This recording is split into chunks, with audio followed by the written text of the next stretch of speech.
خالو کمرے کے باہر بیٹھے سگریٹ کے کش پہ کش لگا رہے تھے اور میں خاموشی سے بس اپنے کمرے کی کھڑکی سے خالو کو دیکھ رہا تھا۔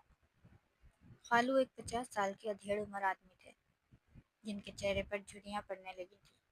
وہ سارا وقت کسی سوچ میں ڈوبے نظر آتے تھے اور آدھی رات کو اپنے کمرے سے باہر، اور یہی بات میرے لیے حیران کن تھی کیونکہ خالہ کے گھر میں رہتے ہوئے مجھے تقریباً مہینہ ہونے والا تھا، اور اس ایک مہینے میں کوئی رات ایسی نہیں تھی جب میں نے خالو کو ان کے کمرے میں دیکھا ہو۔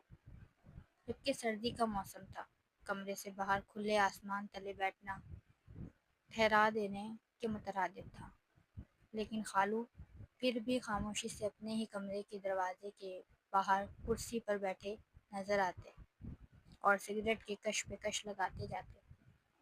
خالو کا یہ انداز دیکھ کر میں سوچ میں پڑ جاتا تھا کہ آخر اتنی سردی میں انہیں کمرے سے باہر بیٹھنے کی کیا ضرورت پیش آ گئی؟ کیا خالہ اور خالو کو آپسی تعلق ٹھیک نہیں تھا؟ میرے ذہن میں عجیب عجیب سے سوال آنے لگے تھے۔